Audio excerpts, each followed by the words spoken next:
എല്ലാ കൂട്ടുകാർക്കും സിഗ്സാഗ് അക്കാഡമിയിലേക്ക് സ്വാഗതം. നമ്മൾ ഇന്ന് നോക്കുന്നത് യൂറോപ്യന്മാരുടെ കേരളത്തിലേക്കുള്ള ആഗമനം എന്നൊരു ഭാഗമാണ്. അപ്പോൾ നമുക്ക് ക്ലാസ്സിലേക്ക് പോകാം. ആഫ്രിക്കൻ ഭൂഖണ്ഡത്തിന്റെ തെക്കേ അറ്റമായ ശുഭപ്രതീക്ഷാ മുനമ്പ് അഥവാ കേപ്പ് ഓഫ് ഗുഡ് ഹോപ്പ് ചുറ്റി ഏഷ്യയിലേക്ക് വരുന്നതിനുള്ള കപ്പൽ മാർഗം കണ്ടെത്തിയ പോർച്ചുഗീസ് നാവികനാണ് ബാർത്തലോമിയ ഡയസ്. ഇതിന് കാരണം AD 1453 തുർക്കികൾ കോൺസ്റ്റാന്റിനോപ്പിൾ പിടിച്ചെടുത്തതോടെ യൂറോപ്യന്മാർക്ക് ഏഷ്യയിലേക്ക് വരുന്നതിന് മറ്റൊരു കടൽമാർഗം കണ്ടെത്തേണ്ടി വന്നത്. 1488 ഈ ദൗത്യത്തിൽ വിജയിച്ചത് ബാർത്തലോമിയ ഡയസ് എന്ന പോർച്ചുഗീസ് നാവികനാണ്. എന്നാൽ ശുഭപ്രതീക്ഷ മുനമ്പ് ചുറ്റി കടൽമാർഗം ഇന്ത്യയിലെത്തിയ ആദ്യ പോർച്ചുഗീസ് സംഘത്തെ നയിച്ചത് വാസ്കോഡ ഗാമ ആയിരുന്നു. ഇന്ത്യയിൽ കടൽമാർഗമെത്തുന്ന ആദ്യ യൂറോപ്യൻ ശക്തികൾ പോർച്ചുഗീസുകാരാണ്. കേരള ചരിത്രത്തിൽ പറങ്കികൾ എന്നറിയപ്പെടുന്ന യൂറോപ്യൻ ശക്തികളാണ് പോർട്ടുഗീസുകാർ. വാസ്കോഡ ഗാമ കോഴിക്കോട് കാപ്പാട് കപ്പലിറങ്ങിയത് 1498 May 20 Saint Gabriel, Saint Raphael, Berrio എന്നിങ്ങനെ 3 കപ്പലുകളിലായാണ് വാസ്കോഡ ഗാമയും സംഘവും കാപ്പാടെത്തിയത്. ഇവയിൽ വാസ്കോഡ ഗാമ നിയന്ത്രിച്ച കപ്പൽ സെന്റ് ഗബ്രിയേലായിരുന്നു. അന്നത്തെ പോർച്ചുഗൽ രാജാവായിരുന്ന മാനുവലാണ് വാസ്കോഡ ഗാമയുടെ നേതൃത്വത്തിലുള്ള പോർച്ചുഗീസ് നാവിക സംഘത്തെ ഇന്ത്യയിലേക്ക് അയച്ചത്. വാസ്കോഡ ഗാമ കോഴിക്കോടെത്തുമ്പോൾ കോഴിക്കോട് ഭരിച്ചിരുന്ന രാജവംശം നെടിയിരുപ്പ് സ്വരൂപമായിരുന്നു. നെടിയിരുപ്പ് സ്വരൂപം എന്നത് കോഴിക്കോട് ഭരിച്ചിരുന്ന സാമൂതിരിമാരുടെ രാജവംശമാണ്. നെടിയിരുപ്പ് സ്വരൂപത്തിലെ ഭരണാധികാരികൾ സാമൂതിരി എന്നറിയപ്പെടുന്നു. 1498 വാസ്കോഡ ഗാമ വരുമ്പോൾ നെടിയിരുപ്പ് സ്വരൂപത്തിലെ ഭരണാധികാരി മാനവിക്രമനായിരുന്നു. പോർച്ചുഗീസ് രാജാവിന്റെ പ്രതിനിധിയായി വാസ്കോഡ ഗാമ 1498 കോഴിക്കോട് എത്തിച്ചേർന്നതിന്റെ അടിയന്തര ലക്ഷ്യമായിരുന്നത് വാണിജ്യബന്ധം സ്ഥാപിക്കുക എന്നതായിരുന്നു. 1498 കോഴിക്കോടെത്തിയ വാസ്കോഡ ഗാമയ്ക്ക് എല്ലാ വാണിജ്യ സൗകര്യങ്ങളും നൽകിയ ഭരണാധികാരി കോലത്ത് നാട്ടിലെ കോലത്തിരിയായിരുന്നു. കോഴിക്കോടെത്തിയ വാസ്കോഡ ഗാമ സാമൂതിരിയെ സന്ദർശിച്ചുവെങ്കിലും ചിരകാലമായി സാമൂതിരിയുമായി വാണിജ്യബന്ധമുണ്ടായിരുന്ന അറബികളുടെ താൽപര്യപ്രകാരം ഗാമയ്ക്ക് വാണിജ്യ അനുമതി ലഭിച്ചില്ല. തുടർന്ന് കോഴിക്കോട് നിന്ന് കണ്ണൂരിലേക്ക് നീങ്ങിയ ഗാമ കണ്ണൂർ ഭാഗത്തെ രാജാവായിരുന്ന കോലത്തിരിയുമായി ബന്ധം സ്ഥാപിക്കുകയും നല്ല രീതിയിൽ ചരക്ക് നിറച്ച് 1498 നവംബറിൽ പോർച്ചുഗലിന്റെ തലസ്ഥാനമായ ലിസ്ബണിലേക്ക് യാത്ര തിരിക്കുകയും ചെയ്തു. വാസ്കോഡ ഗാമയുടെ ഇന്ത്യായാത്രയ്ക്ക് ചിലവായ തുകയുടെ 60 മടങ്ങധികം മൂല്യമുള്ള ചരക്കുമായാണ് അദ്ദേഹം പോർച്ചുഗലിലേക്ക് മടങ്ങിച്ചെന്നത്. വാസ്കോഡ ഗാമയ്ക്ക് ശേഷം പിന്നീട് AD 1500 കേരളത്തിൽ വന്ന പോർച്ചുഗീസ് നാവിക സംഘത്തെ നയിച്ചത് കബ്രാളായിരുന്നു. AD 1500 കോഴിക്കോടെത്തിയ കബ്രാലിന്റെ സംഘത്തിലുണ്ടായിരുന്ന ഐറിസ് കൊറിയയാണ് സാമൂതിരിയുമായി ഒരു ധാരണയുണ്ടാക്കി കോഴിക്കോട് ഒരു വ്യാപാരശാല സ്ഥാപിക്കുന്നതിനുള്ള അനുമതി നേടിയത്. എന്നാൽ അറബികളും പോർച്ചുഗീസുകാരുമായുള്ള വ്യാപാര തർക്കം അവർ തമ്മിലുള്ള പരസ്പര ആക്രമണത്തിലേക്ക് നയിച്ചതിനെ തുടർന്ന് പോർച്ചുഗീസുകാർ കൊച്ചിയിലേക്ക് പോയി. തുടർന്ന് കൊച്ചി, കൊല്ലം, കണ്ണൂർ എന്നിവിടങ്ങളിൽ നിന്ന് ചരക്ക് കയറ്റി കബ്രാളിന്റെ സംഘം പോർച്ചുഗലിലേക്ക് മടങ്ങി. ഇതിനോടകം കൊച്ചി രാജാവുമായി നല്ലൊരു ബന്ധവും പോർച്ചുഗീസുകാർ സ്ഥാപിച്ചിരുന്നു. അതിനുശേഷം വാസ്കോഡ ഗാമയുടെ ഇന്ത്യയിലേക്കുള്ള രണ്ടാം വരവ് AD 1502 ഗോവയ്ക്കടുത്തുള്ള 5 ദ്വീപിലാണ് ഗാമ രണ്ടാമതെത്തുന്നത്. വാസ്കോഡ ഗാമ തന്റെ രണ്ടാം വരവിൽ കണ്ണൂർ രാജാവുമായുള്ള ബന്ധം പുതുക്കുകയും സാമൂതിരിയുടെ കോഴിക്കോട് പട്ടണം ആക്രമിക്കുകയും ചെയ്തു. തുടർന്ന് കൊച്ചിയിലെത്തിയ ഗാമ കൊച്ചി രാജാവുമായി കൂടുതൽ ഗുണകരമായ വ്യാപാര ഉടമ്പടികൾ ഒപ്പുവെച്ച് ഭീമമായ ചരക്കുകളുമായി പോർച്ചുഗലിലേക്ക് തിരിച്ചുപോയി. തന്റെ സാമന്തനായ കൊച്ചി രാജാവിന്റെ വഴിവിട്ട പോർച്ചുഗീസ് ബന്ധത്തിൽ അതൃപ്തനായ സാമൂതിരി കൊച്ചി രാജ്യത്തിനെതിരായി സൈനിക നീക്കം നടത്തിയെങ്കിലും പോർച്ചുഗീസ് സൈന്യത്തിന്റെ സഹായത്തോടെ കൊച്ചി രാജാവ് പിടിച്ചുനിന്നു. 1503 വാസ്കോഡ ഗാമ, കബ്രാൾ, ജവോഡാനോമ എന്നിവർക്ക് ശേഷം പോർച്ചുഗലിൽ നിന്ന് ഇന്ത്യയിലെത്തുന്ന 4ാം സംഘത്തെ നയിച്ചത് അൽബുക്കർക്കായിരുന്നു. 1504 സാമൂതിരിയുടെ കയ്യിൽ നിന്ന് കൊടുങ്ങല്ലൂർ പിടിച്ചെടുക്കുന്നതും അൽബുക്കർക്കാണ്. അൽബുക്കർക്കാണ് കൊച്ചിയിലെ പള്ളിപ്പുറം കോട്ട പണിതത്. പോർച്ചുഗീസുകാർ ഇന്ത്യയിൽ പണിത ആദ്യ കോട്ടയാണ് പള്ളിപ്പുറം കോട്ട. സാമൂതിരിയുടെ കൊച്ചി ആക്രമണത്തിൽ നിന്ന് രക്ഷിച്ച പോർച്ചുഗീസുകാരോടുള്ള നന്ദി സൂചകമായി കൊച്ചി രാജാവ് ഒരു കോട്ട പണിയുന്നതിന് അനുമതി നൽകി. ഈ കോട്ട പള്ളിപ്പുറം കോട്ട, മാനുവൽ കോട്ട, ആയിക്കോട്ട, വൈപ്പിൻ കോട്ട, കൊച്ചി കോട്ട എന്നീ പേരുകളിൽ അറിയപ്പെടുന്നു. ഇന്ത്യയിൽ ഏതെങ്കിലും ഒരു യൂറോപ്യൻ ശക്തികൾ പണിത ആദ്യ കോട്ടയാണ് കൊച്ചിയിലെ പള്ളിപ്പുറം കോട്ട. അങ്ങനെയിരിക്കെ ഇന്ത്യയിലെ ആദ്യ പോർച്ചുഗീസ് വൈസ്രോയായി ചുമതലയേറ്റത് അൽമേഡ ആയിരുന്നു. 1505 അൽമേഡ ഇന്ത്യയിലെ പോർച്ചുഗീസ് വൈസ്രോയ് ആകുന്നത്. ഇദ്ദേഹമായിരുന്നു കണ്ണൂരിൽ സെന്റ് ഏഞ്ചലോ കോട്ട പണികഴിപ്പിച്ചത്. ബ്ലൂ വാട്ടർ പോളിസിയുടെ ഉപജ്ഞാതാവായി പരിഗണിക്കപ്പെടുന്ന പോർച്ചുഗീസ് വൈസ്രോയും അൽമേഡ ആണ്. ഇന്ത്യയിലെ പോർച്ചുഗീസ് താൽപ്പര്യങ്ങൾ സംരക്ഷിക്കുന്നതിന് സമുദ്രത്തിലെ ആധിപത്യം അത്യാവശ്യമാണെന്ന് തിരിച്ചറിഞ്ഞ് സമുദ്രത്തിലെ ആധിപത്യം മെച്ചപ്പെടുത്തുന്ന നയം സ്വീകരിച്ചത് അൽമേഡയാണ്. ഈ നയമാണ് ബ്ലൂ വാട്ടർ പോളിസി എന്നറിയപ്പെടുന്നത്. അൽമേഡയ്ക്ക് ശേഷം ഇന്ത്യയിലെ പോർച്ചുഗീസ് പ്രദേശങ്ങളുടെ ഭരണാധികാരിയായി നിയമിതനായത് അൽബുക്കർക്കായിരുന്നു. 1509 അൽമേഡ വൈസ്രോയ് സ്ഥാനമുപേക്ഷിച്ച് പോർച്ചുഗലിലേക്ക് മടങ്ങിയപ്പോൾ 1503 മുതൽ ഇന്ത്യയിലുണ്ടായിരുന്ന അൽബുക്കർക്ക് ആ സ്ഥാനം ഏറ്റെടുത്തു. അൽബുക്കർക്ക് ഇന്ത്യയിലെ പോർച്ചുഗീസ് ഭരണസാരഥ്യം ഏറ്റെടുത്ത സമയം തന്നെ കോഴിക്കോട് സാമൂതിരിയുടെ കൊട്ടാരം ആക്രമിച്ച് തീയിട്ടു നശിപ്പിച്ചു. ഉടൻ തന്നെ കോഴിക്കോട് സൈന്യം പ്രത്യാക്രമണം നടത്തി. അതിൽ കൊല്ലപ്പെട്ട പോർച്ചുഗീസ് നേതാവാണ് മാർഷൽ കുട്ടിൻഹോ.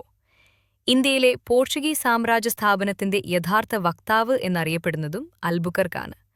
മുൻഗാമികളിൽ നിന്നും വ്യത്യസ്തമായി വാണിജ്യബന്ധം മാത്രമായിരുന്നില്ല അൽബുക്കർക്കിന്റെ ലക്ഷ്യം.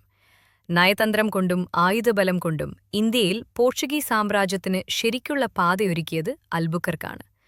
അതുപോലെ 1510 ഇന്ത്യയിലെ പോർച്ചുഗീസ് ഭരണത്തിന്റെ ആസ്ഥാനം കൊച്ചിയിൽ നിന്ന് ഗോവയിലേക്ക് മാറ്റിയ പോർച്ചുഗീസ് ഭരണാധികാരിയും അൽബുക്കർക്കായിരുന്നു. ബീജാപൂർ സുൽത്താനിൽ നിന്നാണ് പോർച്ചുഗീസുകാർ ഗോവ പിടിച്ചെടുത്തത്. അതുപോലെ സങ്കരവാസ സങ്കേതങ്ങൾ എന്ന നയം ആവിഷ്കരിച്ച ഇന്ത്യയിലെ പോർച്ചുഗീസ് മേധാവിയായിരുന്നു അൽബുക്കർക്ക്. ഇന്ത്യയിലെ പോർച്ചുഗീസുകാരോട് ഇന്ത്യൻ സ്ത്രീകളെ വിവാഹം കഴിക്കാൻ അൽബുക്കർക്ക് ആവശ്യപ്പെട്ടു. അതിലൂടെ പോർച്ചുഗലിന് അനുകൂലമായി ചിന്തിക്കുന്ന ഒരു ജനവിഭാഗത്തെ സൃഷ്ടിക്കാമെന്നും അതിലൂടെ ഇന്ത്യയിൽ പോർച്ചുഗീസ് സാമ്രാജ്യം സ്ഥാപിക്കാമെന്നും അദ്ദേഹം നിർദ്ദേശിച്ചു. ഈ നയമാണ് സങ്കരവാസ സങ്കേതങ്ങൾ എന്നറിയപ്പെടുന്നത്. എന്നാൽ ഫലത്തിൽ ഈ നയം പോർച്ചുഗീസുകാരുടെ അധപതനത്തിന് കാരണമാകുകയാണ് ചെയ്തത്. പിന്നീട് 1524 പോർച്ചുഗീസ് വൈസ്രോയിയായി വാസ്കോഡഗാമ ഇന്ത്യയിലെത്തുന്നു. അതേ വർഷം ഡിസംബർ 24 കൊച്ചിയിൽ വച്ച് വാസ്കോഡഗാമ മലേറിയ ബാധിച്ചാണ് മരിക്കുന്നത്. വാസ്കോഡഗാമയെ അടക്കം ചെയ്തത് കൊച്ചിയിലെ സെയിന്റ് ഫ്രാൻസിസ് പള്ളിയിലായിരുന്നു. പിന്നീട് അദ്ദേഹത്തിന്റെ ഭൗതിക ശരീരം 1539 പോർച്ചുഗലിലേക്ക് കൊണ്ടുപോയി. വാസ്കോഡഗാമയ്ക്ക് ശേഷം 1524 മുതൽ 1526 വരെ ഇന്ത്യയിലെ പോർട്ടുഗീസ് വൈസ്രോയ് ആയത് ഹെൻറിക് ഡി മെനസസ് ആണ്. ഈ സമയത്തെ കോഴിക്കോട് സാമൂതിരിയുടെ നാവിക പടത്തലവന്മാർ അറിയപ്പെട്ടിരുന്നത് കുഞ്ഞാലിമരക്കാർ എന്നായിരുന്നു. കുഞ്ഞാലിമരക്കാർമാരുടെ പൂർവ്വകാലത്തെക്കുറിച്ച് വ്യക്തമല്ലെങ്കിലും പോർച്ചുഗീസുകാരുടെ നാവിക ആധിപത്യത്തിനെതിരെ പോരാടാനും അവരെ ചെറുക്കുവാനും സാമൂതിരിയുടെ നാവിക പടത്തലവന്മാരായ കുഞ്ഞാലിമാർക്ക് കഴിഞ്ഞു. കുഞ്ഞാലിമരക്കാർ പരമ്പരയിലെ ആദ്യത്തെയാൾ കുട്ടിയാലിയാണ്. കുട്ടിയാലി പോർച്ചുഗീസുകാരാൽ വധിക്കപ്പെട്ടതിനെ തുടർന്ന് അദ്ദേഹത്തിന്റെ മകൻ രണ്ടാം കുഞ്ഞാലി കുഞ്ഞാലിമരക്കാരായി. അതുപോലെ സാമൂതിരിയുടെ കണ്ഠത്തിലേക്ക് നീട്ടിയ പീരങ്കി എന്ന് വിശേഷിപ്പിക്കപ്പെടുന്ന പോർട്ടുഗീസുകാർ നിർമ്മിച്ച കോട്ടയാണ് ചാലിയം കോട്ട. 1532 പോർട്ടുഗീസ് ഗവർണറായിരുന്ന നുനോ ഡി കുൻഹോയാണ് മലബാർ തീരത്ത് കോഴിക്കോട് പട്ടണത്തിനടുത്ത് ചാലിയം കോട്ടയുടെ പണി പൂർത്തിയാക്കിയത്. സൈനികമായി വളരെ തന്ത്രപ്രധാനമായ സ്ഥലത്ത് പണി കഴിക്കപ്പെട്ടിരിക്കുന്നതിനാലും സാമൂതിരിയുടെ ആസ്ഥാനത്തിന് തൊട്ടടുത്തുള്ളതുകൊണ്ടായതിനാലും സാമൂതിരിയുടെ കണ്ഠത്തിലേക്ക് നീട്ടിയ പീരങ്കി എന്ന് ചാലിയം കോട്ട വിശേഷിക്കപ്പെട്ടത്. 1571 ചാലിയം യുദ്ധത്തിൽ ഒരു കല്ലിന്മേൽ മറ്റൊരു കല്ലില്ലാത്ത വിധത്തിൽ ചാലിയം കോട്ട തകർക്കുന്നതിന് നേതൃത്വം കൊടുത്തത് കുഞ്ഞാലി മൂന്നാമനായിരുന്നു. പട്ടുമരക്കാർ, പടൈമരക്കാർ എന്നീ പേരുകളിൽ അറിയപ്പെട്ടിരുന്നത് കുഞ്ഞാലി മൂന്നാമനാണ്. കുഞ്ഞാലി മരക്കാർമാരിൽ പോർട്ടുഗീസുകാരാൽ വധിക്കപ്പെടാത്തതും പോർച്ചുഗീസുകാരാൽ പരാജയപ്പെട്ടിട്ടില്ലാത്തതുമായ കുഞ്ഞാലി മരക്കാരാണ് കുഞ്ഞാലി മൂന്നാമൻ. അറബിക്കടലിന്റെ സിംഹം എന്ന് വിശേഷിപ്പിക്കപ്പെടുന്ന കുഞ്ഞാലി മരക്കാരാണ് കുഞ്ഞാലി മൂന്നാമൻ. എന്നാൽ മുസ്ലിങ്ങളുടെ രാജാവ്, ഇന്ത്യൻ സമുദ്രങ്ങളുടെ അധിനായകൻ എന്നീ ബിരുദങ്ങൾ സ്വയം സ്വീകരിച്ച കുഞ്ഞാലി മരയ്ക്കാറാണ് കുഞ്ഞാലി നാലാമൻ. AD 1600-ൽ ഗോവയിൽ വച്ച് പോർട്ടുഗീസുകാരാൽ വധിക്കപ്പെട്ട കുഞ്ഞാലി മരയ്ക്കാറാണ് കുഞ്ഞാലി നാലാമൻ. 1571-ലെ ചാലിയം യുദ്ധത്തിനു ശേഷം പിന്നീട് സാമൂതിരിയും പോർട്ടുഗീസുകാരും തമ്മിൽ അടുക്കുവാൻ തുടങ്ങിയത് കുഞ്ഞാലി നാലാമനെ പ്രകോപിപ്പിക്കുന്നതിനും സാമൂതിരിയിൽ നിന്ന് അകലുന്നതിനും കാരണമാക്കി. കുഞ്ഞാലി നാലാമന്റെ നീക്കങ്ങളും നിലപാടും പിന്നീട് പോർട്ടുഗീസുകാരുമായി യോജിച്ച് കുഞ്ഞാലിക്കെതിരെ യുദ്ധം ചെയ്യാൻ സാമൂതിരിയെ നിർബന്ധിതനാക്കി. പോർട്ടുഗീസ് അഡ്മിറൽ ആന്ദ്രേ ഫുർത്തോ ദോവിന്റെ കീഴിൽ പോർച്ചുഗീസുകാർ കടൽവഴി ആക്രമണം കുഞ്ഞാലിക്കെതിരെ നടത്തിയപ്പോൾ സാമൂതിരിയുടെ സൈന്യം കരവഴി ആക്രമിച്ചു. ഒടുവിൽ സാമൂതിരിക്ക് മുന്നിൽ കീഴടങ്ങിയ കുഞ്ഞാലി നാലാമനെ സാമൂതിരി ഫുർത്തോ ദോവിന് കൈമാറി. അവർ അദ്ദേഹത്തെ ഗോവയിലേക്ക് കൊണ്ടുപോവുകയും അവിടെ വച്ച് വധിക്കുകയും ചെയ്തു. കുഞ്ഞാലി നാലാമന്റെ മുറിച്ചെടുത്ത ശരീരഭാഗങ്ങൾ അവർ ഗോവയിൽ പ്രദർശിപ്പിച്ചു. കുഞ്ഞാലിയുടെ തല ഉപ്പിലിട്ടുകൊണ്ടുവന്ന് കണ്ണൂർ അങ്ങാടിയിൽ കുന്തത്തിൽ നാട്ടി പ്രദർശിപ്പിച്ചു. നമുക്കിനി കുഞ്ഞാലിമാരുടെ കാലഘട്ടം ഒന്നുകൂടെ പരിശോധിക്കാം. കുഞ്ഞാലി ഒന്നാമൻ ഏകദേശം 1524 മുതൽ 1538 വരെ ആയിരുന്നു. കുഞ്ഞാലി രണ്ടാമൻ ഏകദേശം 1538 മുതൽ 1569 വരെ ആയിരുന്നു. കുഞ്ഞാലി മൂന്നാമൻ ഏകദേശം 1569 മുതൽ 1595 വരെ ആയിരുന്നു. കുഞ്ഞാലി നാലാമൻ ഏകദേശം 1595 മുതൽ 1600 വരെ ആയിരുന്നു. ഇനി ഈ ഭാഗത്തു നിന്നും PSC ചോദിക്കാൻ സാധ്യതയുള്ള കുറച്ച് ചോദ്യങ്ങൾ നോക്കാം.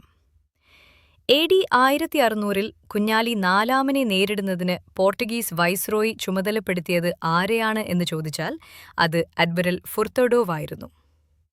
അതുപോലെ മരയ്ക്കാർ കോട്ട എവിടെയാണ് എന്ന് ചോദിച്ചാൽ കോഴിക്കോട് വടകരക്കടുത്ത് കോട്ടയ്ക്കലുള്ള ഇരിങ്ങൽ എന്ന സ്ഥലത്താണ്. ഇരിങ്ങലിലാണ് കുഞ്ഞാലി മരയ്ക്കാർ സ്മാരകവും സ്ഥിതി ചെയ്യുന്നത്. അതുപോലെ പോർച്ചുഗീസുകാർക്കെതിരെ തുറന്ന യുദ്ധത്തിന് ആഹ്വാനം ചെയ്യുന്ന തുഫത്തുൽ മുജാഹിദിൻ എന്ന കൃതിയുടെ രചയിതാവ് ആര് എന്ന് ചോദിച്ചാൽ അതിന്റെ ഉത്തരം സൈനുദ്ദീൻ മഖ്ദൂം രണ്ടാമനാണ്. 1498 മുതൽ 1583 വരെയുള്ള കാലയളവിൽ പോർട്ടുഗീസ് ആക്രമണങ്ങളുടെ വിവരം നൽകുന്ന അറബി ഗ്രന്ഥമാണ് തുഫത്തുൽ മുജാഹിദിൻ. ഫത്ഹുൽ മുയീൻ എന്ന കൃതിയുടെ രചയിതാവും സൈനുദ്ദീൻ മഖ്ദൂം രണ്ടാമനാണ്. തുഫത്തുൽ മുജാഹിദിൻ എന്ന ഗ്രന്ഥം സമർപ്പിക്കപ്പെട്ടിരിക്കുന്നത് ആർക്കാണ് എന്ന് ചോദിച്ചാൽ ബീജാപൂർ സുൽത്താൻ അലി ആദിൽ ഷായ്ക്കാണ്. പോർച്ചുഗീസുകാരെ തോൽപ്പിച്ച് 1571-ൽ ചാലിയം കോട്ട പിടിച്ചെടുത്ത വീരോതിഹാസം പ്രതിപാദിക്കുന്ന ഖാസി മുഹമ്മദ് രചിച്ച അറബി കാവ്യമാണ് അൽ ഫത്ഹുൽ മുബീൻ. മാപ്പിളപ്പാട്ടുകളിലെ തന്നെ ആദ്യകൃതിയെന്ന് കരുതുന്ന മുഹിയുദ്ദീൻ മാലയുടെ രചയിതാവും ഖാസി മുഹമ്മദാണ്. ഇസ്ലാം മതത്തിനും ഹിന്ദുമതത്തിനും വേണ്ടി ഒരുപോലെ പോരാടിയിടും ഹിന്ദുവായുള്ളൊരീ രാജാവിനെ കണ്ടുപഠിക്കുവിൻ സുൽത്താൻമാരെ എന്ന് സാമൂതിരിയെ പ്രകീർത്തിച്ച് ഖാസി മുഹമ്മദ് രചിച്ച അറബി കാവ്യമാണ് അൽ ഫത്ഹുൽ മുബീൻ. പോർച്ചുഗീസുകാരും സാമൂതിരിയും തമ്മിൽ കണ്ണൂർ സന്ധിയിൽ ഒപ്പുവെച്ചത് ഏത് വർഷമാണ് എന്ന് ചോദിച്ചാൽ അത് 1513-ലാണ്. പോർച്ചുഗീസുകാരും സാമൂതിരിയും തമ്മിൽ പൊന്നാനി സന്ധിയിൽ ഒപ്പുവെച്ചത് ഏത് വർഷം എന്ന് ചോദിച്ചാൽ അത് 1540-ലാണ്. പോർച്ചുഗീസുകാർ ഇന്ത്യയിൽ ആദ്യമായി പള്ളി നിർമ്മിച്ചത് എവിടെ എന്ന് ചോദിച്ചാൽ അത് കൊച്ചിയിലാണ്. കൊച്ചിയിലെ സെയിന്റ് ഫ്രാൻസിസ് ചർച്ചാണ് പോർച്ചുഗീസുകാർ ഇന്ത്യയിൽ ആദ്യം പണിത പള്ളി. സെയിന്റ് ഫ്രാൻസിസ് ചർച്ച് പണിതിരിക്കുന്നത് ഗോത്തിക് ശൈലിയിലാണ്.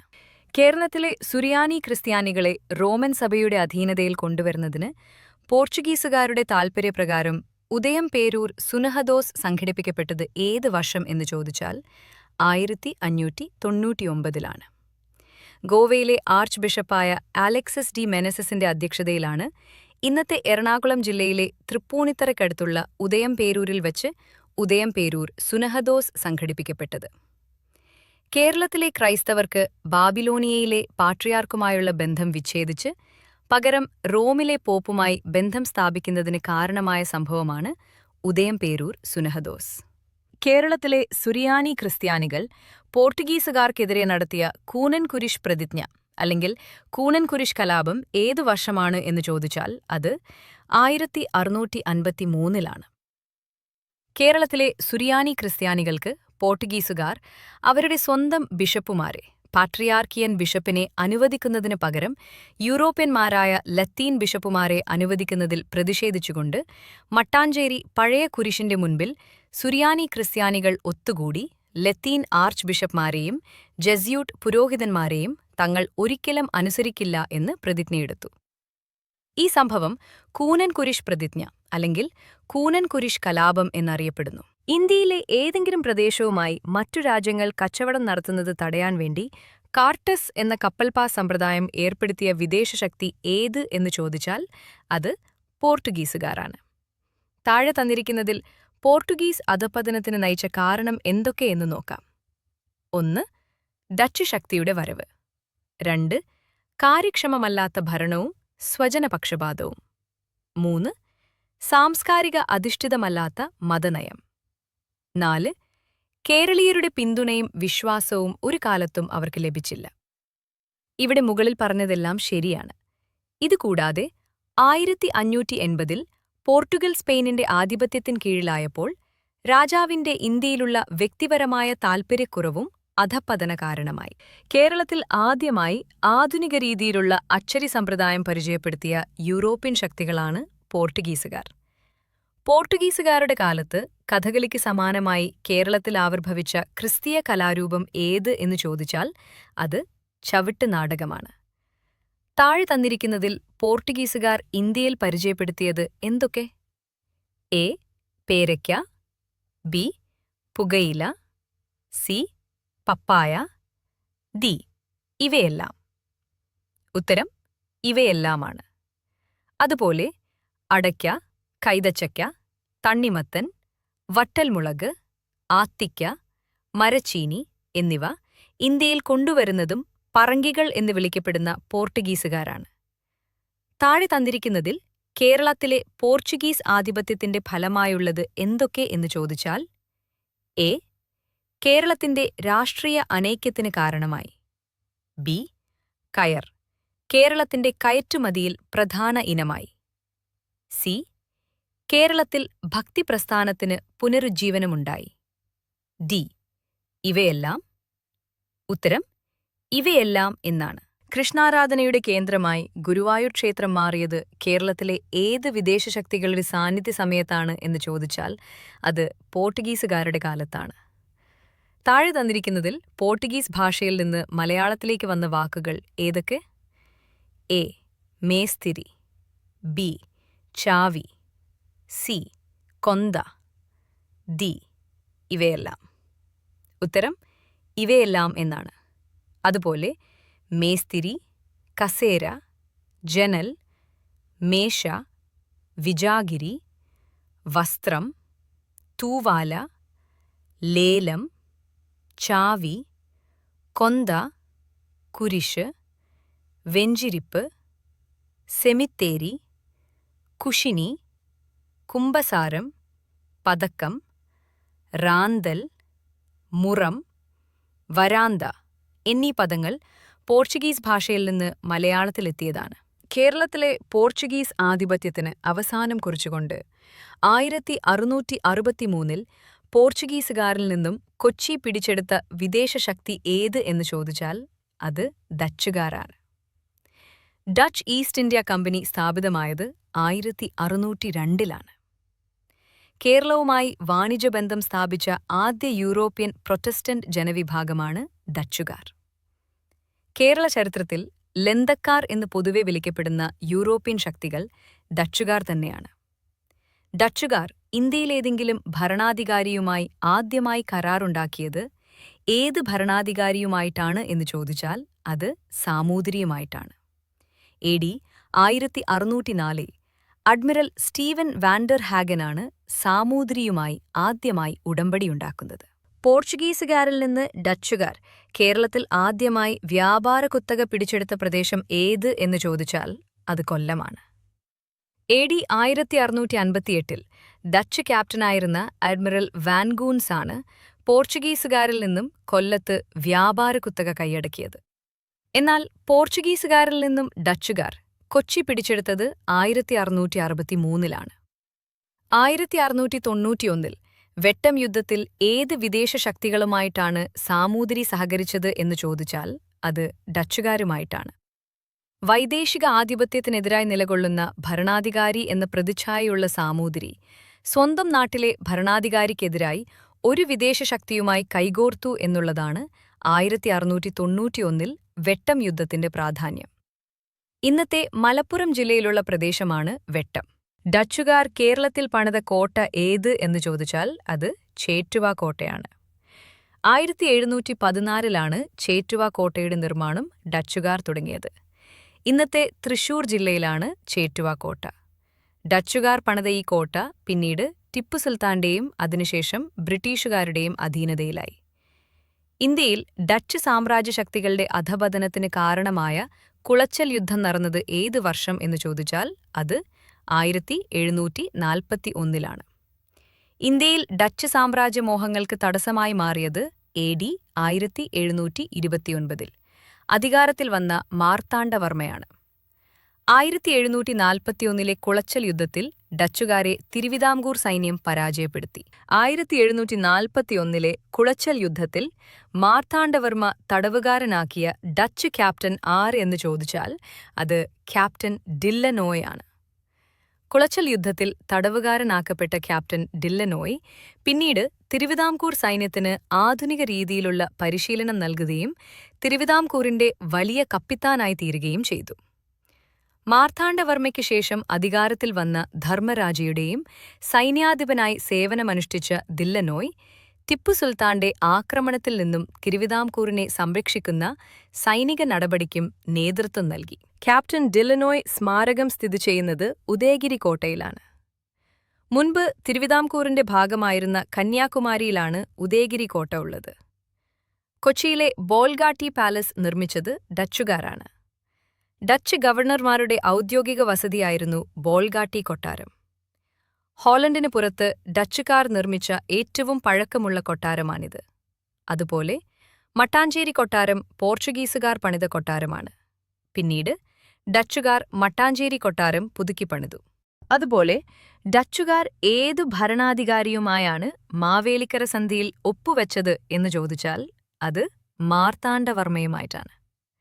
ഡച്ചുകാരും മാർത്താണ്ഡവർമ്മയും തമ്മിൽ മാവേലിക്കര സന്ധിയിൽ ഒപ്പുവെച്ചത് 1753 ചെറുരാജ്യങ്ങളുടെ ആഭ്യന്തര കാര്യങ്ങളിലും തിരുവിതാംകൂറിന്റെ ശത്രുക്കളുമായും സഖ്യം ഉണ്ടാക്കില്ല എന്ന് ഡച്ചുകാർ സമ്മതിക്കുന്നതാണ് 1753 മാവേലിക്കര സന്ധി.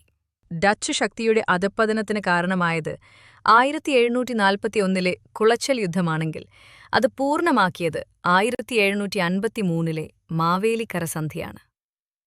ഇന്ത്യയിൽ ഡച്ചുകാരുടെ ഏറ്റവും വലിയ സംഭാവനയായി കണക്കാക്കപ്പെടുന്ന മലബാറിലെ ഔഷധസസ്യങ്ങളെക്കുറിച്ച് പ്രതിപാദിക്കുന്ന ഹോർത്തൂസ് മലബാറിക്കൂസ് എന്ന ഗ്രന്ഥത്തിന്റെ രചനയ്ക്ക് നേതൃത്വം നൽകിയ ഡച്ച് ഗവർണർ ആരാണ് എന്ന് ചോദിച്ചാൽ അത് അഡ്മിറൽ വാൻഡ്രീഡാണ്. ഹോർത്തൂസ് മലബാറിക്കൂസ് എന്ന ഗ്രന്ഥം കേരളാരാമം എന്നും അറിയപ്പെടുന്നു. ഹോർത്തൂസ് മലബാറിക്കൂസിന്റെ രചനയിൽ സഹായിച്ച ഗൗഡബ്രാഹ്മണരാണ് അപ്പുഭട്ട്, വിനായകഭട്ട്, രംഗഭട്ട് എന്നിവർ. ഹോർത്തൂസ് മലബാറിക്കൂസിന്റെ രചനയിൽ സഹായിച്ച ഈഴവ വൈദ്യനായിരുന്നു ഇട്ടി അച്യുതൻ.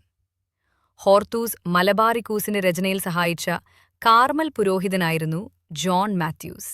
ഈ ഗ്രന്ഥത്തിൽ ആദ്യം പ്രതിപാദിക്കുന്നത് തെങ്ങിനെക്കുറിച്ചാണ്. ഈ ഗ്രന്ഥം ലാറ്റിൻ ഭാഷയിലാണ് രചിക്കപ്പെട്ടത്. ഹോർത്തൂസ് മലബാറിക്കൂസ് 1678 ആംസ്റ്റർഡാമിൽ നിന്നാണ് ആദ്യം പ്രസിദ്ധീകരിച്ചത്. 1678 മുതൽ 1703 വരെയുള്ള കാലഘട്ടത്തിൽ 12 വാല്യങ്ങളായി ഹോളണ്ടിന്റെ തലസ്ഥാനമായ ആംസ്റ്റർഡാമിൽ നിന്ന് പ്രസിദ്ധീകരിച്ച ഈ ഗ്രന്ഥത്തിൽ ആദ്യം പരാമർശിക്കപ്പെടുന്ന വൃക്ഷം തെങ്ങും ഏറ്റവും ഒടുവിൽ പരാമർശിക്കപ്പെടുന്നത് ആൽമരവുമാണ്. മലയാള ലിപി ആദ്യമായി അച്ചടിക്കപ്പെട്ട ഗ്രന്ഥമാണ് ഹോർത്തൂസ് മലബാറിക്കൂസ്. എന്നാൽ പൂർണ്ണമായും മലയാളത്തിൽ അച്ചടിക്കപ്പെട്ട ഗ്രന്ഥം ക്ലെമന്റ് അർണോസ് പാതിരി രചിച്ച സംക്ഷേപ വേദാർത്ഥമാണ്. ഹോർത്തൂസ് മലബാറിക്യൂസ് എന്ന ഗ്രന്ഥത്തിന്റെ ഇംഗ്ലീഷ്, മലയാളം പരിഭാഷകളിൽ പ്രസിദ്ധപ്പെടുത്തിയ സർവകലാശാല ഏത് എന്ന് ചോദിച്ചാൽ അത് കേരള സർവകലാശാലയാണ്. ഹോർത്തൂസ് മലബാറിക്യൂസിന്റെ ഇംഗ്ലീഷ്, മലയാളം പരിഭാഷ നിർവഹിച്ചത് ഡോക്ടർ KS മലിലാലാണ്. അടുത്ത ചോദ്യം: താഴെ തന്നിരിക്കുന്നതിൽ കേരളത്തിലെ ഡച്ച് ആധിപത്യത്തിന് തടസ്സമായി മാറിയത് എന്തെല്ലാം? എ. മാർത്താണ്ഡവർമ്മയുടെ സൈനിക ശക്തി. ബി. ബ്രിട്ടീഷ് ഫ്രഞ്ച് ശക്തികളുടെ കടന്നുവരവ്. സി. നാട്ടുരാജ്യങ്ങൾ പോർച്ചുഗീസ് കാലത്തേക്കാൾ സൈനിക ശക്തി നേടിയത്. ഡി. ഇവയെല്ലാം. ഉത്തരം വരുന്നത് ഇവയെല്ലാം എന്നാണ്. ഇനി ഡച്ചുകാരുടെ ചില പ്രത്യേകതകൾ നോക്കാം. 1. പോർട്ടുഗീസുകാരേക്കാൾ സാമർഥ്യവും സ്വഭാവശുദ്ധിയുള്ള ഉദ്യോഗസ്ഥരായിരുന്നു. 2. പോർട്ടുഗീസുകാരേക്കാൾ ഡച്ചുകാരുടെ മതനയം സഹിഷ്ണുതാപരമായിരുന്നു. 3. തീരപ്രദേശങ്ങളിൽ കുഷ്ഠരോഗ ചികിത്സയ്ക്ക് വേണ്ട സൗകര്യമൊരുക്കി. ഡച്ചുകാർ കുഷ്ഠരോഗ ആശുപത്രി സ്ഥാപിച്ചത് പള്ളിപ്പുറമായിരുന്നു. 4. ശാസ്ത്രീയമായ തെങ്ങുകൃഷി കൊണ്ടുവന്നു. 5. ഉപ്പ് നിർമ്മാണത്തിലെ പുരോഗതി ഉണ്ടാക്കി. 6. തുണികളിലെ ചായം മുക്കൽ, വ്യവസായത്തിന്റെ വരവ് എന്നിവ. വിദ്യാഭ്യാസ സാംസ്കാരിക രംഗത്ത് ഡച്ച് ശക്തികൾ വലിയ സംഭാവനകൾ നൽകിയിട്ടില്ല എന്നത് അവരുടെ ഒരു പോരായ്മയായി കണക്കാക്കാം. ഇന്ത്യയിൽ നിന്ന് ഏറ്റവും ആദ്യം വിട്ടുപോയ വിദേശികൾ ആര് എന്ന് ചോദിച്ചാൽ അത് ഡച്ചുകാരാണ്. എന്നാൽ ഏറ്റവും ഒടുവിൽ ഇന്ത്യ വിട്ടുപോയ വിദേശശക്തി പോർട്ടുഗീസുകാരാണ് 1961. ഏത് ക്ഷേത്രത്തിലാണ് ഡച്ചുകാർ സംഭാവനയായി നൽകിയ വലിയ 2 മണികളുള്ളത് എന്ന് ചോദിച്ചാൽ അത് വർക്കല ജനാർദ്ദന സ്വാമി ക്ഷേത്രത്തിലാണ്. ഇന്ത്യയിൽ ഏറ്റവും ഒടുവിലായി എത്തിയ വിദേശ ശക്തികൾ ആര് എന്ന് ചോദിച്ചാൽ അത് ഫ്രഞ്ചുകാരാണ്. പരന്ത്രീസുകാർ എന്ന് വിളിക്കപ്പെട്ടിരുന്ന വിദേശ ശക്തികളാണ് ഫ്രഞ്ചുകാർ. ഫ്രഞ്ച് ഈസ്റ്റ് ഇന്ത്യ കമ്പനി സ്ഥാപിക്കപ്പെട്ടത് 1664-ലായിരുന്നു. കേരളത്തിൽ ഫ്രഞ്ചുകാരുടെ ആസ്ഥാനമായിരുന്ന പ്രദേശം ഏത് എന്ന് ചോദിച്ചാൽ അത് മാഹിയാണ്. എന്നാൽ ഇന്ത്യയിൽ ഫ്രഞ്ചുകാരുടെ ആസ്ഥാനമായിരുന്നത് പോണ്ടിച്ചേരിയാണ്. പോണ്ടിച്ചേരി, മാഹി, യാനം, കാരക്കൽ, ചന്ദ്രനഗർ എന്നീ പ്രദേശങ്ങൾ ഫ്രഞ്ച് അധീനതയിലായിരുന്ന പ്രദേശങ്ങളാണ്. കർണാട്ടിക് യുദ്ധങ്ങൾ ഏതെല്ലാം വിദേശ ശക്തികൾ തമ്മിലായിരുന്നു എന്ന് ചോദിച്ചാൽ അത് ഫ്രഞ്ചുകാരും ഇംഗ്ലീഷുകാരും തമ്മിലായിരുന്നു. 1746 മുതൽ 1763 വരെയുള്ള കാലയളവിൽ ബ്രിട്ടീഷുകാരും ഫ്രഞ്ചുകാരും തമ്മിൽ ഇന്നത്തെ തമിഴ്നാട്ടിലെ പ്രദേശങ്ങളിൽ വച്ച് നടന്ന യുദ്ധങ്ങളാണ് കർണാട്ടിക് യുദ്ധങ്ങൾ എന്നറിയപ്പെടുന്നത്. 1748-ലെ എയ്ക്സ്ല ചാപ്പൽ സന്ധി പ്രകാരം അവസാനിച്ച ഒന്നാം കർണാട്ടിക് യുദ്ധഫലമായാണ് ബ്രിട്ടീഷുകാർക്ക് മദ്രാസ് ലഭിക്കുന്നത്. 1749 മുതൽ 1754 വരെയുള്ള കാലയളവിൽ നടന്ന രണ്ടാം കർണാട്ടിക് യുദ്ധം അവസാനിച്ചത് 1754-ലെ പോണ്ടിച്ചേരി ഉടമ്പടി പ്രകാരമാണ്. രണ്ടാം കർണാട്ടിക് യുദ്ധത്തിൽ ബ്രിട്ടീഷ് സൈന്യത്തെ നയിച്ചത് റോബർട്ട് ക്ലൈവ് ആയിരുന്നു. ഇന്ത്യയിൽ ഫ്രഞ്ച് ആധിപത്യത്തിന് വിരാമമിട്ടത് മൂന്നാം കർണാട്ടിക് യുദ്ധമാണ്. അതുപോലെ ഇന്ത്യയിൽ ഫ്രഞ്ച് ആധിപത്യത്തിന് അവസാനം കുറിക്കപ്പെട്ട യുദ്ധം ഏത് എന്ന് ചോദിച്ചാൽ അത് വോണ്ടിവാഷ് യുദ്ധമായിരുന്നു. കർണാട്ടിക് യുദ്ധപരമ്പരയുടെ ഭാഗമായി നടന്ന വോണ്ടിവാഷ് യുദ്ധത്തിൽ ബ്രിട്ടീഷുകാർ ഫ്രഞ്ചുകാരെ പരാജയപ്പെടുത്തി. 1760-ൽ വോണ്ടിവാഷ് യുദ്ധം നടന്നത്.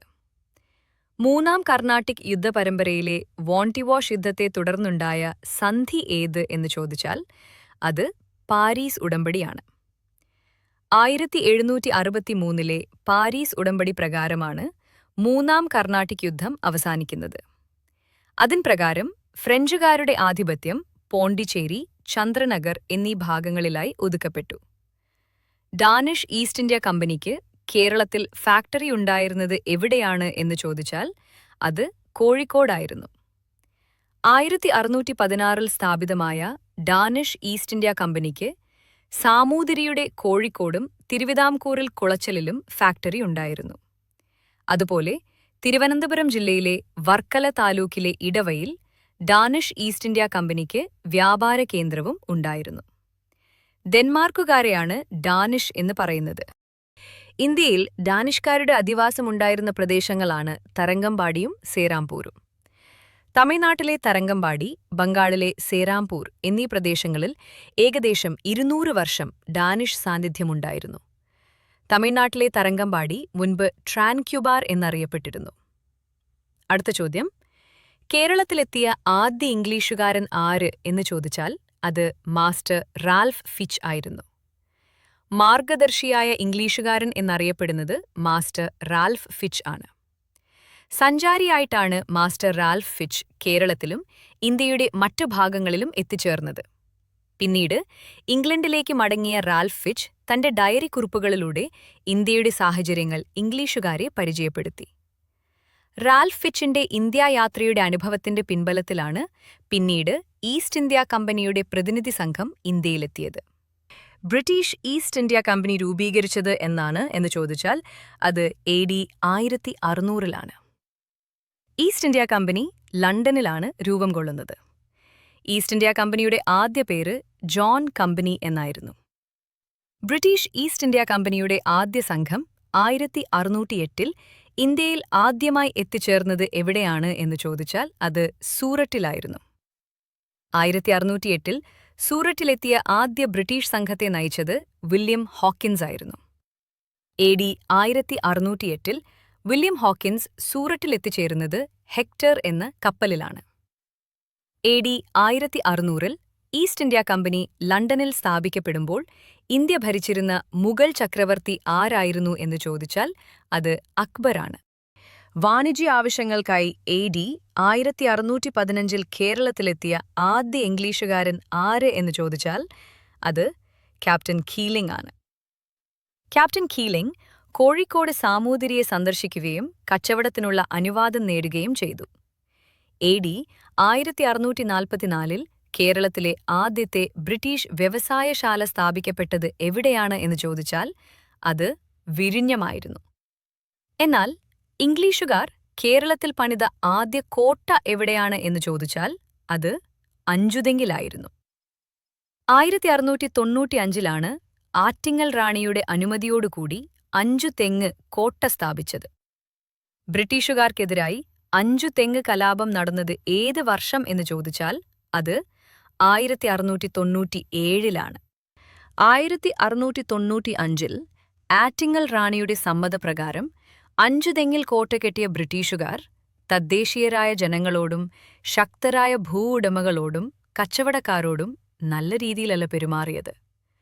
കുരുമുളക് വ്യാപാരത്തിന്റെ നിയന്ത്രണവും കുത്തകയും എങ്ങനെയും കൈവശപ്പെടുത്തുന്നതിന് അവർ ആറ്റിങ്ങൽ റാണിയെ സന്തോഷിപ്പിക്കുകയും എന്നാൽ നാട്ടുകാരോട് കലഹിക്കുകയും ചെയ്തു. കുരുമുളക് വ്യാപാരവുമായി ബന്ധപ്പെട്ട ഈ കിടമത്സരമാണ് 1697-ൽ അഞ്ചുതെങ്ങിലെ ബ്രിട്ടീഷ് ഫാക്ടറി ആക്രമിക്കുന്നതിന് കാരണമായത്. എന്നാൽ ബ്രിട്ടീഷുകാർക്കെതിരെയുള്ള ആദ്യ സംഘടിത കലാപം എന്ന് വിശേഷിപ്പിക്കപ്പെടുന്ന ആറ്റിങ്ങൽ കലാപം നടന്നത് ഏത് വർഷമെന്ന് ചോദിച്ചാൽ അത് 1721-ലായിരുന്നു. കുരുമുളക് വ്യാപാരവുമായി ബന്ധപ്പെട്ട തർക്കവും കിടമത്സരവും അഞ്ചുതെങ്ങിലും പരിസര പ്രദേശത്തും ശക്തമാകുമ്പോഴും ബ്രിട്ടീഷുകാർ ഉപഹാരങ്ങൾ നൽകി ആറ്റിങ്ങൽ റാണിയുടെ പ്രീതി സമ്പാദിക്കുന്നതിന് ശ്രമിച്ചുകൊണ്ടേയിരുന്നു.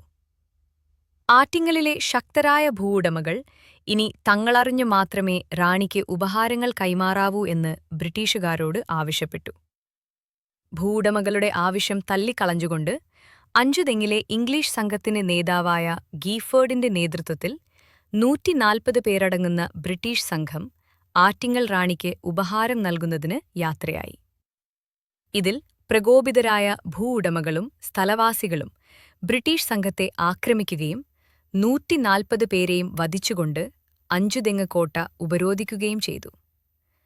തുടർന്ന് തലശ്ശേരിയിൽ നിന്ന് കൂടുതൽ ബ്രിട്ടീഷ് സൈന്യം ആറ്റിങ്ങലിൽ എത്തുകയും കലാപം അടിച്ചമർത്തുകയും ചെയ്തു. AD 1723-ൽ ഇംഗ്ലീഷ് ഈസ്റ്റ് ഇന്ത്യാ കമ്പനി ഇന്ത്യയിൽ ഏത് നാട്ടുരാജ്യവുമായാണ് ആദ്യമായി സൗഹൃദരാജ്യ കരാറ് ഉണ്ടാക്കിയത് എന്ന് ചോദിച്ചാൽ അത് തിരുവിതാംകൂറായിരുന്നു.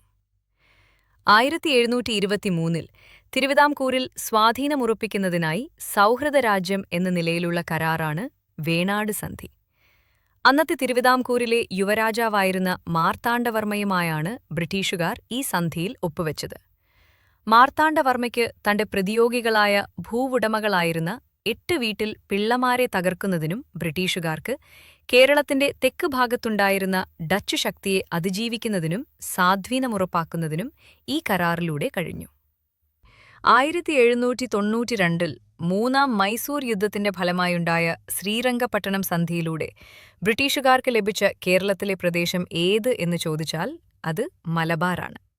മൂന്നാം മൈസൂർ യുദ്ധത്തിൽ പരാജയപ്പെട്ടതിനെ തുടർന്ന് ടിപ്പു സുൽത്താനും ബ്രിട്ടീഷുകാരും തമ്മിലുണ്ടായ സന്ധിയാണ് ശ്രീരംഗപട്ടണം സന്ധി.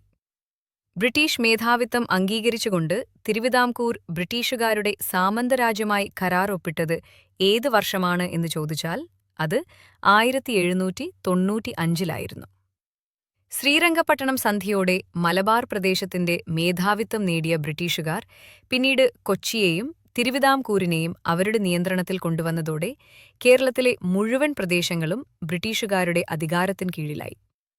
യൂറോപ്യന്മാരുടെ ആഗമനം എന്ന ഭാഗത്തു നിന്നും കേരള PSC ചോദിക്കാൻ സാധ്യതയുള്ള കാര്യങ്ങളാണ് നമ്മളിപ്പോൾ നോക്കിയത്. ഈ ക്ലാസ് നിങ്ങൾക്ക് ഇഷ്ടപ്പെട്ടാൽ ലൈക്ക് ചെയ്തും സബ്സ്ക്രൈബ് ചെയ്തും സപ്പോർട്ട് ചെയ്യുക. അതുപോലെ നിങ്ങളുടെ കൂട്ടുകാരിലേക്കും ഷെയർ ചെയ്യുക. നന്ദി.